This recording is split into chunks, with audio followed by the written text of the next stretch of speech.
Vamos começar nosso bate-papo. Vocês três têm alguém que está começando, tem níveis diferentes, né? Marjorie, você falou que estava na diretoria já, do marketing?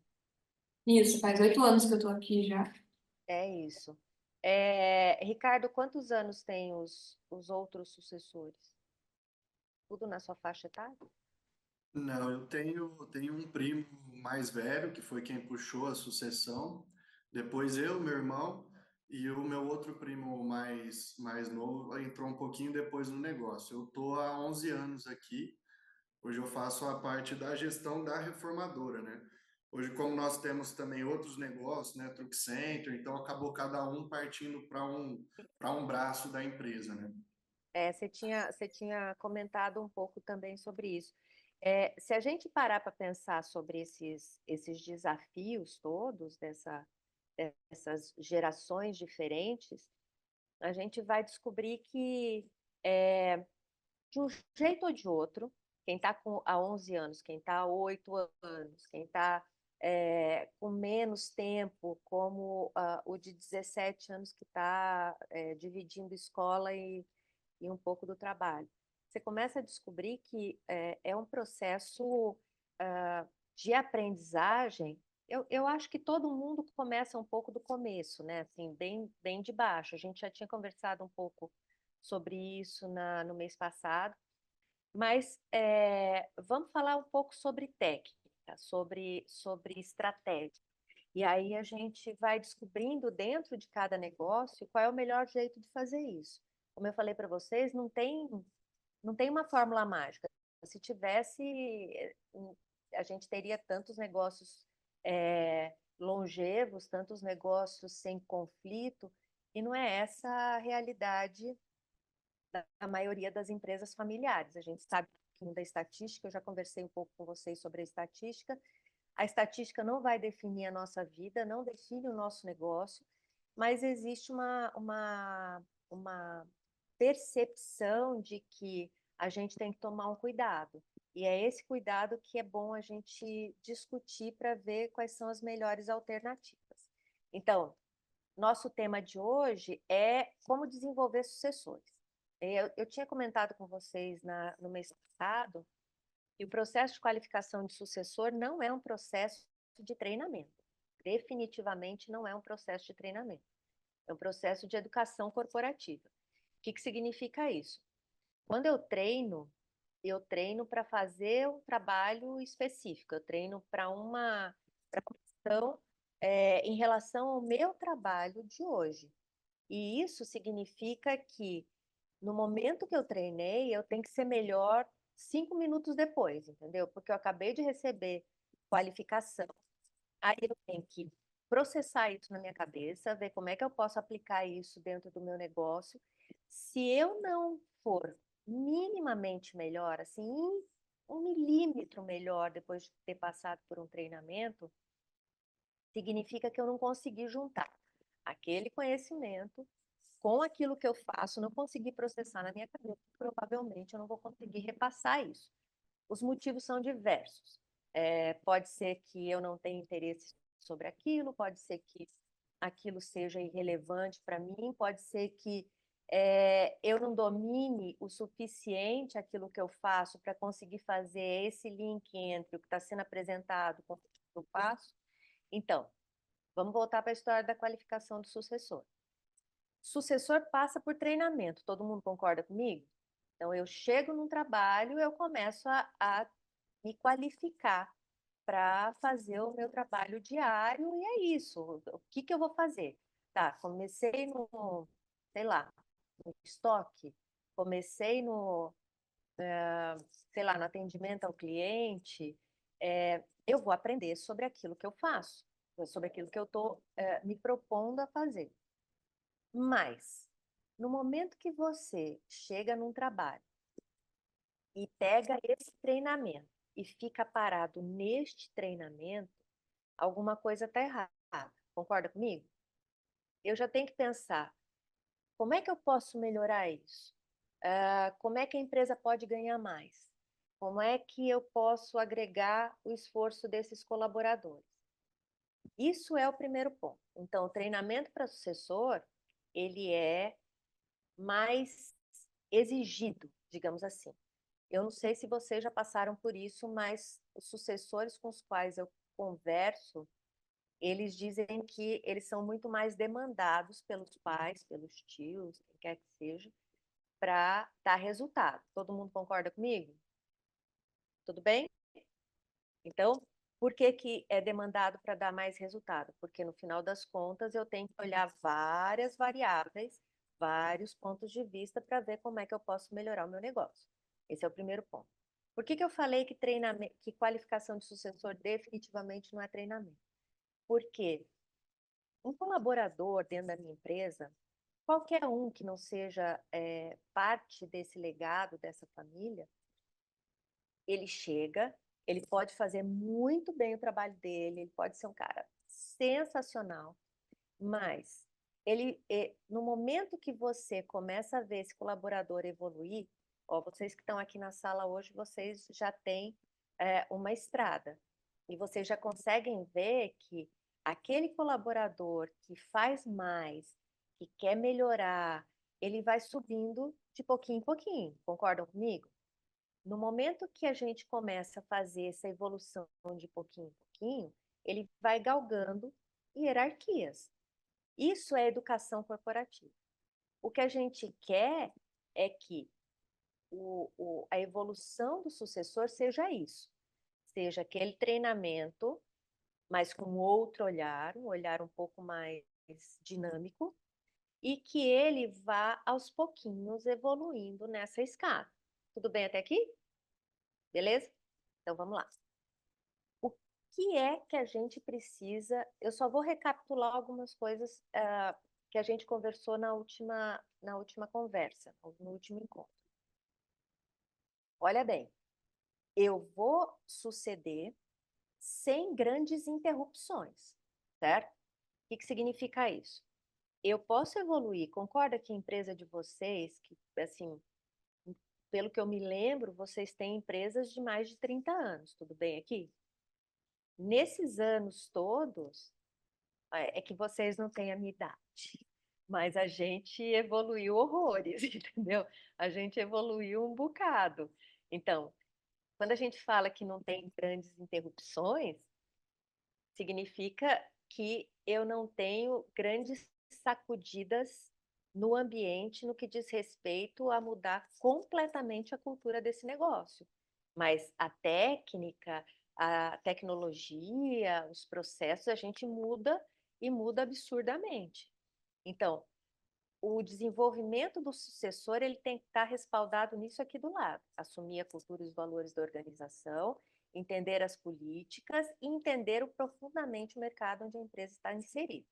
Então, vamos começar a discutir sobre isso. Deixa eu evoluir só um pouquinho aqui para a gente... Não, vamos voltar. Depois a gente conversa sobre os pontos mais técnicos. Olha bem, competência geral. Qual que é esse mercado? Aonde é que eu estou inserido?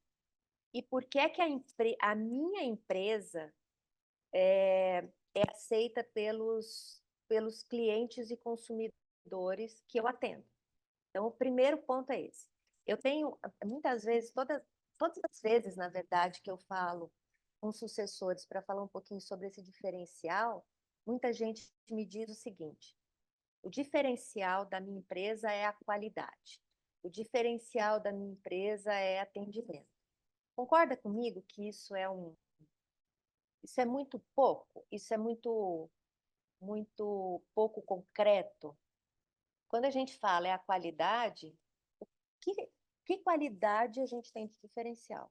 Quando a gente fala de atendimento, que atendimento a gente tem de diferencial? Eu preciso saber exatamente qual é o meu diferencial. Por quê? Porque é muito comum. Por que que a gente fala que a questão tem que ser de baixo? Por que que eu tenho que começar de baixo? Porque eu vou entendendo essas relações aos poucos. Eu vou entendendo esse diferencial na prática. Então, eu preciso ter competência para agir em relação a esse diferencial. Eu, eu, eu tenho um cliente que os filhos caíram de paraquedas são os poucos, hein? É difícil a gente achar isso, mas caíram de paraquedas no cargo de gerente. E para mim o mais complicado é o tanto que isso é doído para um sucessor. Porque quando você não sabe esse diferencial, você ataca para tudo quanto é lado. Você ataca para lugares que não necessariamente a empresa anda. Então, nesse caso, uma das reclamações são 3 sucessores, e esses 3 sucessores viraram gerentes de áreas varejo, viraram gerentes de áreas importantes da empresa, e o pai diz para mim, é um pai, são 2 cunhados que são sócios dessa empresa, e eles dizem para mim que eles não conseguem sair dessa operação do dia a dia, porque eles têm que ficar dando a baliza de onde é que os sucessores têm que agir. Por que tem que estar dando essa baliza o tempo inteiro? Isso pai, mãe e tio dão esse direcionamento o tempo inteiro, isso não é incomum. Mas quando você tem que dizer o que pode e o que não pode o tempo inteiro, significa que as pessoas têm ainda alguma dificuldade sobre o entendimento. É por isso que quanto mais velho você vai ficando dentro da empresa, quanto mais tempo você vai ficando dentro da empresa, você vai tendo um pouco mais de autonomia, porque você começa a assumir essa competência geral sobre o negócio. Tudo bem? Alguém quer colocar alguma coisa? Não? Então vamos lá. Competência específica. O seu cargo tem uma demanda de competência específica.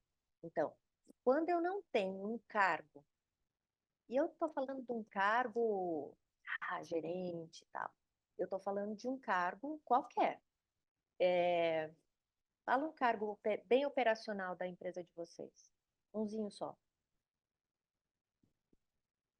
Entrada de notas, por exemplo. Oi? Fala de novo. Entrada de notas. Entrada de notas. Quando eu começo um cargo como auxiliar, focado para entrada de notas, porque é o auxiliar, é um cargo bem mais baixo. Eu tenho que ter algumas competências, concorda comigo? Eu tenho que ter, no mínimo, aptidão para fazer aquele trabalho. Se eu não tiver, no mínimo, aptidão, eu não vou conseguir ser treinado para nada. Eu não vou conseguir juntar o Lé com o Cré, porque eu não vou conseguir fazer o trabalho do jeito que deveria ser. Então, o mais básico, o mais simples, precisa ter competência específica, nem que seja focado em aptidão. Então, vamos voltar para uma coisa que eu acho super comum e me preocupa um pouco. Quando eu sou um sucessor e as pessoas dizem, vai lá, eu falei isso na nossa última reunião, vai lá, entra lá, descobre o que você gosta, descobre o que você quer fazer, isso é muito comum. Vai se achando aí. Tem vários problemas nessa história. Assim. O primeiro problema é, vou para onde? Se eu não tenho domínio sobre esse ambiente, vai ser difícil eu saber para que lado eu vou. É muito fácil desmotivar nesse caso. Segunda coisa, se eu descobrir alguma coisa que eu quero, me juntar numa pessoa e ficar pedindo informação o tempo inteiro, muito provavelmente essa pessoa que está lá me dando suporte o tempo inteiro, ela não vai fazer o trabalho que ela tem que fazer. E terceira coisa, a gente tem que saber qual é o nosso papel dentro de um ambiente. E resultado eu tenho que dar, nem que seja a eficiência, a eficácia no processo de entrada de notas. Então, qual é o seu cargo? Qual é o seu resultado? Que tipo de retorno você tem que trazer para essa empresa? E aí, quando a gente fala de competência comportamental, a gente fala de competência comportamental para o cargo. Então, vamos lá, entrada de nota. Eu tenho que ter uma super atenção para a entrada de nota, concorda comigo? Eu tenho que ser uma pessoa detalhista no mínimo, porque eu tenho que ver detalhes dentro da entrada de nota e eu tenho que fazer esse lançamento da melhor forma possível, porque senão eu tenho problema no resto do processo inteiro. Eu tenho problema no resultado final. Por quê? Porque eu tenho furo, por exemplo, no estoque. Então, quando a gente fala desse foco específico de comportamento, tem um foco específico para o cargo e o sucessor ele vem com um plus. Ele tem que ter um foco específico de comportamento vinculado à cultura dessa empresa. Então, vocês estão na segunda geração. A segunda geração é mais fácil. Por quê? Porque eu vim de uma casa onde o fundador me criou. A geração de vocês, eu não sei se alguns de vocês são casados, se têm filhos, mas no momento que você constituir a sua família, você vai ter uma diluição maior daqueles valores que ficaram lá para trás. E na quarta geração vai ser mais diluído ainda. Então, a gente tem que ir fazendo determinadas ações para garantir que esses valores não se percam. Então, como é que a gente faz? Isso eu levo para a vida, tá? Qualquer coisa que eu faço na minha vida, isso é uma base de comportamento organizacional, mas eu acho que a gente tem que pensar nisso para a vida. O que é uma cultura? Toda vez que a gente fala de cultura, a gente fala de atitudes. O que é atitude? Atitude é o julgamento que eu tenho sobre qualquer coisa. Qualquer coisa. Então, vamos lá. Deixa eu dar um exemplo sobre julgamento, tá? No momento que eu tenho um julgamento sobre frequência de funcionário, se por acaso eu for... vamos pensar como pensam os fundadores? Eu não sei se é assim aí na, na empresa de vocês, mas eu vejo muito isso dentro de muitos lugares.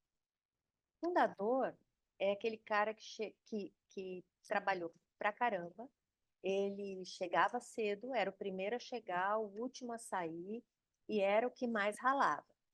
Tem alguma coisa diferente aí na empresa de vocês? Não.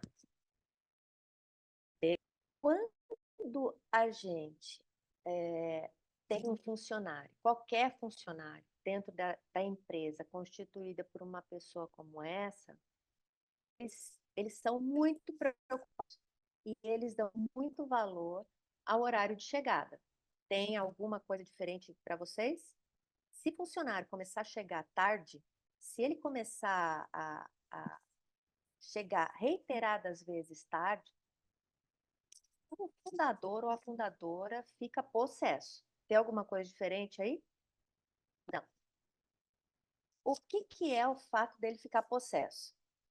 É o julgamento que ele faz sobre o comportamento desse funcionário. Aí vem o sucessor, que tem que entregar mais do que todo mundo. Tem alguma coisa diferente? Não. É mais exigido que todo mundo? Não. É aquela pessoa que tem que ter 10 olhos para 10 coisas. Tudo bem? Beleza. E aí, o fundador que tem esse tipo de julgamento, concorda que ele não vai ter um julgamento diferente com vocês? E uma das maiores discussões que eu vejo, e é coisa boba, me cobram para chegar muito cedo. Que eu tenho que dar o exemplo, que eu tenho que chegar no horário, sim, junto com ele. Ele chega às 7, os funcionários começam a chegar às 8, eu tenho que estar 7. Se ele chegar 15 para as 7, então eu tenho que estar lá. E não é assim que muita gente funciona. Tem alguma coisa diferente aí na vida de vocês? Beleza? Então, esse julgamento, ele traz para a vida. E a vida vai mudando. Às vezes ele vai ficando, ele ou ela, vai ficando um pouco mais resiliente com essa história de atitude em relação ao horário. Mas fato é que isso faz parte da cultura, isso faz parte dos valores, e isso é uma cobrança reiterada sobre cultura, sobre o comportamento das pessoas. Tudo bem? Então vamos falar o seguinte: julgamento. Eu preciso que as pessoas tenham um. Vamos lá, outra questão de julgamento muito comum. Teve uma época, eu fiz mestrado em administração e o meu mestrado foi em gestão de pessoas dentro da administração, dentro da empresa familiar. E eu fiz uma pesquisa grande e era muito engraçado, assim. Todos os fundadores e fundadoras diziam que eles queriam iniciativa. Eles queriam que as pessoas tivessem iniciativa. Mas toda vez que eu conversava com os funcionários, com os colaboradores, eles me diziam que toda vez que eles tinham alguma iniciativa, mas não falavam com os donos, isso era super mal visto.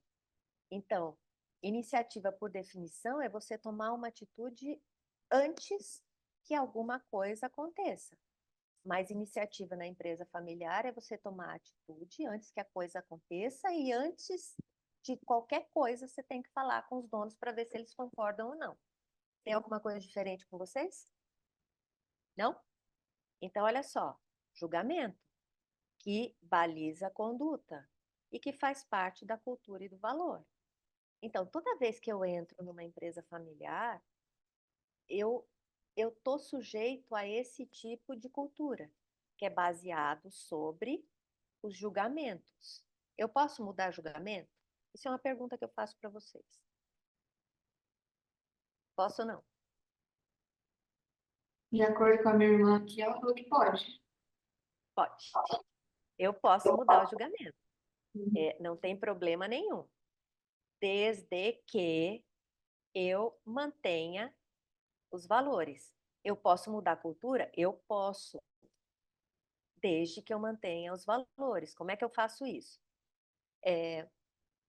Vocês não são os pais de vocês. Eu acho que isso tem que estar muito claro. Eu não sou obrigada a ser um clone, porque não existe isso. Não existe em lugar nenhum um clone em relação a quem fundou o negócio. Eu posso ir mudando devagarinho as atitudes. Então, vamos pensar no horário, tá? Eu posso começar a ter, isso não acontece, mas vamos lá. Eu posso mudar essa flexibilidade do horário, desde que o valor sobre... Por que eles têm esse valor sobre o horário, esse julgamento sobre o horário? Porque o horário determina a produtividade. Esse pessoal, porque quanto mais eu trabalho, mais produtiva eu sou. Essa é uma cultura da minha geração, por exemplo. Eu tenho 56 anos, essa é uma cultura da minha geração. A gente não tinha trabalho remoto, a gente não tinha uma análise, uma possibilidade tão grande quanto as possibilidades que a gente tem hoje, e a gente não tinha a cultura que vocês têm. Eu posso ter produtividade com exigências em relação a alcance de indicadores. Por quê? Porque muita gente cumpre horário e não tem produtividade. É por isso que, às vezes, você tem tanta discussão dentro da empresa familiar, e por isso que os donos são tão centralizadores. Por quê? Porque o valor deles é produtividade. É isso. Eu posso mudar todo esse conceito, desde que eu não mude o valor produtividade. É isso que eu falo para vocês, que isso a gente leva para a vida. Então, toda vez que eu vou mudar uma cultura, eu tenho que ler quais são os julgamentos que eu tenho. E eu tenho que identificar quais são os julgamentos que eu quero mudar. E no momento que eu defino quais são os julgamentos que eu quero mudar, eu começo a fazer ações para mudar essa conduta. Vou dar um exemplo para vocês. Alguém alguma vez dentro da empresa de vocês já aplicou regulamento interno? Já fez esse processo de implantação de regulamento interno? Isso é uma mudança de julgamento. Então, vamos lá. Toda vez que eu mudo essa conduta no regulamento interno, vamos lá, empresa familiar é um lugar tradicional e é um lugar de muito paternalismo. Isso é fato. Quando você implanta um regulamento interno, você muda a regra. Por quê? Por que paternalismo? Porque na empresa familiar, o funcionário de longa data, ele sempre falou com o dono. Então, ele vai lá no dono e diz o seguinte, olha, a minha mulher teve um problema, eu tenho que ir acudir. Eu tive um problema não sei aonde, o senhor me dá o dia? E aí é muito complicado você falar para um funcionário que está com você em longa data, ó, não tem, não tem o dia, não pode. Isso fora da lei, entendeu? Porque tem coisas na lei que você é obrigado a dar, mas fora da lei, eu não posso. Quando você implanta um regulamento interno, você está dizendo, por exemplo, que só vai poder se ausentar respaldado na lei. E nesse momento, isso eu estou falando porque tem um monte de coisa na lei que a gente está sendo obrigado a fazer. Vamos para uma questão claríssima. Dar férias fora da data que o funcionário é obrigado a tirar. Depois que passou o período todo, ou antes da aquisição do período de férias. Isso é uma coisa que a lei não me permite, mas que muita gente dava, porque o funcionário ia lá e pedia. Eu quero vender minhas férias totais. A lei não permite. Quando você coloca isso dentro do regulamento interno, você começa a dizer para o funcionário, olha, é assim que a bandinha vai tocar. Então, eu mudo o julgamento. Se por acaso você implantar um regulamento interno e não cumprir, a sua vida fica pior do que estava antes do regulamento interno, porque aí você institucionaliza a casa da mãe Joana. Então, quando eu mudo a atitude, eu tenho que ter noção do que eu posso mudar e ir mudando aos poucos. Por quê? Porque no momento que você sacode o negócio inteiro, com muita violência, as pessoas começam a ficar muito desconfiadas. Então, a minha análise do que é que eu posso fazer, de como eu posso mudar, de como eu posso ir chegando devagarzinho, porque é isso, o sucessor vai chegando devagarzinho, é baseado na análise que eu faço sobre os julgamentos que existem, o que é que eu posso mudar, e eu começo a monitorar a conduta, porque a conduta tem que ser do jeito que a gente precisa que seja. Não é do jeito que eu quero, mas do jeito que a empresa precisa que seja. Eu mudo a cultura, mudo o julgamento, mudo a conduta, mas o valor continua. Tá claro isso para vocês ou tá confuso? Posso seguir? Então, olha só. O que que a gente precisa pensar? Eu preciso pensar na continuidade. Então, quais são as análises que a gente tem que fazer? Como que eu qualifico esse sucessor? Nós temos 3 pontos. Ele tem que aprender a fazer. Aqui entra o treinamento, certo? Ele tem que aprender a conhecer. E ele tem que aprender a ser. Aqui entra o processo de educação. Então, isso não acaba nunca. Isso acaba, isso muda o tempo inteiro. E é o jeito de eu fazer o meu trabalho. Isso aqui não vai acabar nunca. Vocês concordam comigo? Tudo certo? Então, olha só. Eu vou oferecendo conhecimento sobre tudo isso aqui. Mas eu vou oferecendo poder. Opa, deixa eu voltar. Eu vou oferecendo poder. Fê, no momento que a pessoa já tem competência para poder assumir. Quem é que vai dar poder para essa pessoa? A geração que está no comando. Então, no caso de vocês, quem deu poder foi o fundador, certo? No caso da geração de vocês, quem vai oferecer poder é algum tipo de avaliação. provavelmente vai estar nas reuniões de sócios e vocês precisam definir quais são os resultados que essa pessoa tem que alcançar. E vocês têm que avaliar o comprometimento. Então, enquanto o dono ou a dona está no negócio e esse negócio está sob o olhar dele, tá fácil. No momento que você vê gerações, olha bem o caso de vocês, pelo menos do caso da turma que conversou comigo no início da reunião. São 2 sócios e já tem 4 herdeiros, sucessores. Então, nós duplicamos a complexidade. Se cada herdeiro duplicar a complexidade, talvez eu não tenha empresa para tanto sucessor. Concorda comigo? É isso. Quem é que vai ter poder e quem é que vai estar comprometido? E tem capacidade, conhecimento para poder fazer a empresa andar. É isso que eu tenho que avaliar. Nem todo mundo vai poder estar aqui. E aí, aqueles que puderem estar, vamos pensar no que é importante. As segundas gerações, eu não sei se a gente tem mais. Deixa eu ver aqui. Tem o Bruno, o Renato. Eu não sei se o Bruno e o Renato estão na segunda geração. Mas se a gente tiver na segunda geração, isso já tem que estar claro. Para onde nós vamos? Quem nós somos? Qual é o nosso esforço para fazer a coisa girar? Na terceira geração, isso é necessário absoluto. Por quê? Porque quem vier tem que saber para onde vai. Então, qual que é o foco que a gente tem que dar agora para essa empresa? Eu tenho um grupo de empresas. Ótimo. Qual é o foco desse grupo de empresas?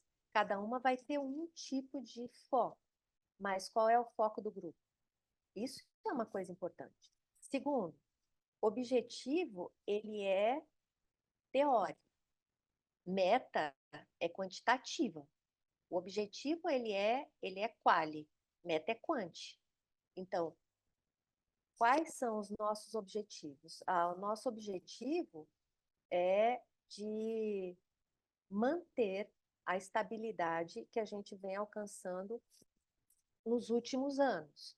Para manter a estabilidade, eu tenho que ter quanto de venda? Para manter a estabilidade, eu tenho que ter quanto de redução de custo? Para manter a estabilidade, eu tenho que ter quais indicadores? E aí, quais são os recursos necessários? A gente está numa fase que sistema, principalmente sistema que me dê agilidade, é fundamental. E eu não estou falando para vocês, assim, isso é óbvio, mas há 10 anos atrás, sistema do jeito que a gente vê hoje, eram algumas empresas que tinham. Em 10 anos, isso virou fundamental. Fundamental. Tem negócios, eu tenho um cliente que tem uma empresa grande de tradução. E do ano passado para cá, virou uma febre a história do chat GPT. Tradução, a lógica dessa empresa já foi para o saco. A gente já não tem mais tanta necessidade. Com inteligência artificial, isso está ficando cada vez mais obsoleto. A missão da empresa, muito provavelmente, vai ter que mudar. Então, quais são os recursos que eu tenho necessário?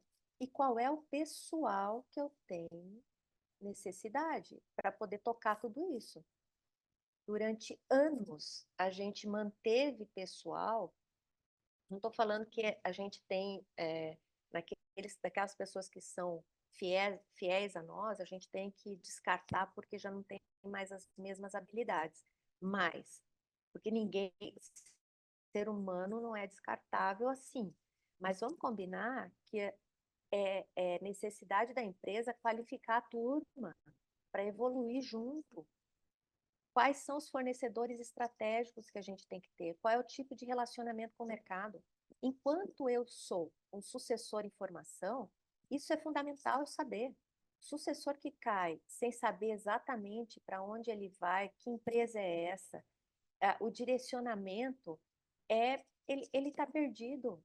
Ele não vê às vezes a importância do papel dele nesse negócio. E quem é a melhor pessoa para ficar nesse sentido são sócios. Primeira geração, segunda geração, eu preciso de sócios. E aí, eu não vou falar disso agora, mas governança corporativa é fundamental. Por quê? Porque os sócios têm que falar a mesma língua. A gente teve um cliente que a empresa veio nos procurar porque um dos sócios estava muito desesperado. Por quê? A empresa estava pagando para os filhos do outro sócio ficarem em casa, porque, assim, meus filhos ganham, os filhos do outro têm que ganhar.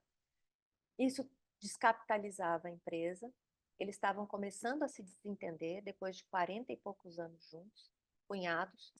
E a discussão é como é que eu vou qualificar os meus sucessores se a gente não fala a mesma língua? Se a gente está num posicionamento tão completamente diferente?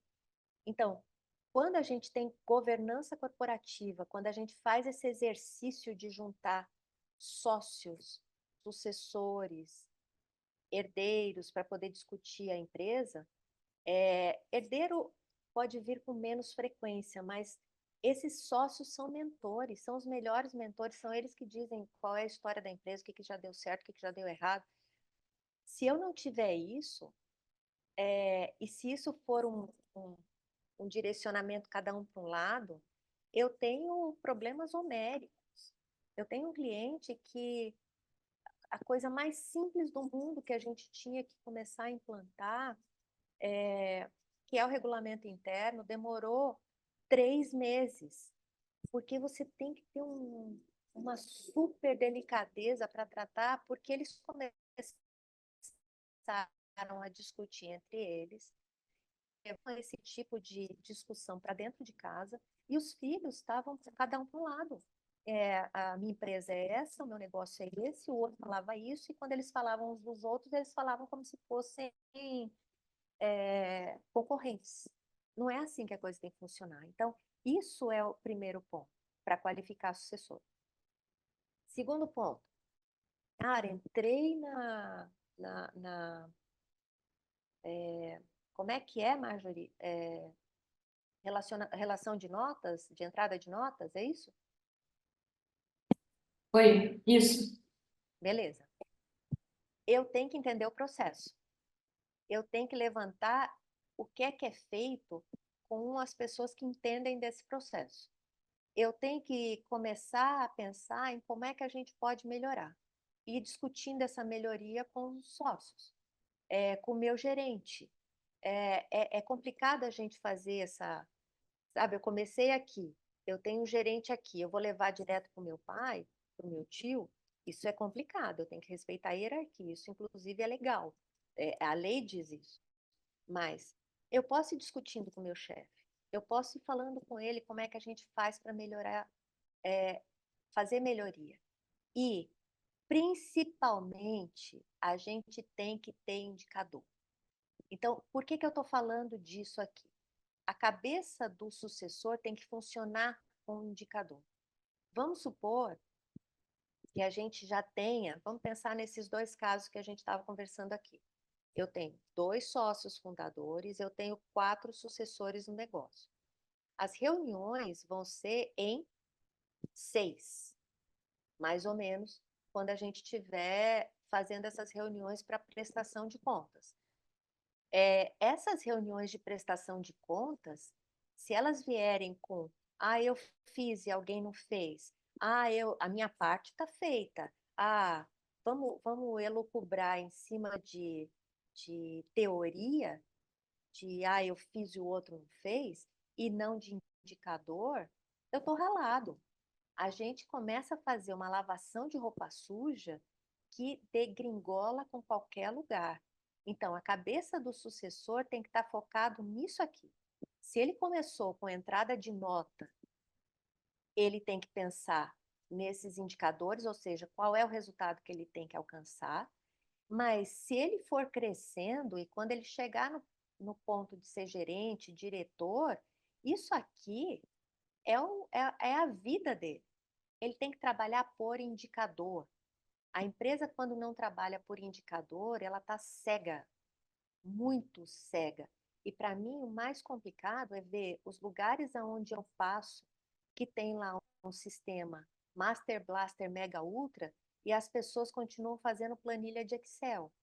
A planilha de Excel funciona? Funciona super, mas a planilha de Excel é alimentada por gente, e aí a possibilidade de erro é maior. Então, aonde é que estão os indicadores? A minha vida tem que ser pautada por indicador. E sucessor tem que prestar contas. Eu já vi, isso é uma coisa que a gente tem que falar com fundadores e fundadoras também. Eu tenho um cliente que a gente começou a fazer esse processo de prestação de contas e os pais ficavam no celular. É muito engraçado isso.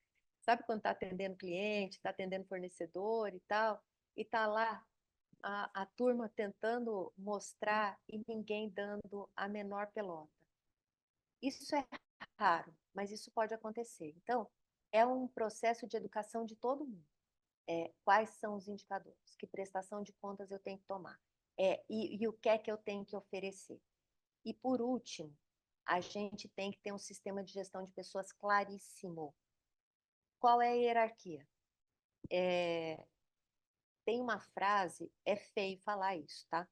Mas é uma frase que ilustra muito bem. Eu não estou dizendo que isso é do ser humano, mas cachorro que tem dois donos morre de fome. Não sei se vocês já ouviram isso. No momento que eu tenho dois, três, quatro chefes falando coisas diferentes, porque a hierarquia não está clara, quando eu não tenho regulamento interno qualificado ou qualificante, quando eu não tenho uma estrutura clara de cargos e salários, quando não tem avaliação de desempenho, isso fica solto. A segunda geração, ela precisa ter isso. A primeira já deveria ter, porque a lei está ficando cada vez mais pesada nesse sentido. Mas a segunda geração tem que pensar nisso. Por quê? Porque eu tenho que saber qual é o meu papel na gestão. Eu tenho que saber qual é o meu quadrado. Quanto mais gente vier de outros sucessores de outras áreas, mais a gente tem que saber qual é a ação colaborativa que eu tenho que ter com a outra área e discutir estratégia sobre a outra área. Porque senão a gente começa a estabelecer feudo. Então, para eu pensar em qualificar um sucessor, eu tenho que pensar nesses três pontos. Eu tenho que pensar, vamos retomar, qual é a estratégia da empresa? Esse é o passo. Isso é formar sucessor. Qual é a estratégia da empresa? A empresa tem que me dizer o que é que ela espera de mim como sucessor. Para onde as pessoas querem que eu vá? O que a empresa precisa do meu resultado de trabalho, mesmo que eu esteja começando na entrada de nota. Segundo, as rotinas têm que estar muito claras. E eu tenho que saber o que é que eu tenho que fazer, como eu tenho que fazer. Por isso que aquela história de vamos sapear aí, vamos ver como é que a coisa funciona, não funciona. E terceiro ponto, toda vez que eu falo de processo, eu estou falando de indicador. Quanto mais desestruturados os processos estiverem dentro da minha empresa, piores são os indicadores. Então, se eu quiser melhorar os indicadores, eu tenho que ver como é que a rotina está acontecendo. E como é que eu tenho que melhorar essa rotina para que o indicador aconteça da melhor forma possível. Isso é claro, gente? Dúvida? E terceiro ponto, um sistema de gestão de pessoas claro também. Então, para a gente pensar no resultado, eu tenho que preservar o bom nome da família. Isso é importante porque a gente leva a família junto. E eu tenho que preservar o legado da empresa. Os meus compromissos são esses daqui. Eu tenho que garantir a conduta. Terceiro ponto, eu tenho que pensar o que é o legado da empresa familiar. Toda vez que eu pegar essa empresa, eu tenho que aumentar os ativos dela, eu tenho que aumentar a lucratividade dela, eu tenho que aumentar o retorno para os sócios. Por quê? Porque os sócios crescem em progressão geométrica. A gente está falando do sonho do fundador, isso daqui são os valores. Eu tenho que melhorar a habilidade. O que é a habilidade? É o jeito que eu faço o meu trabalho.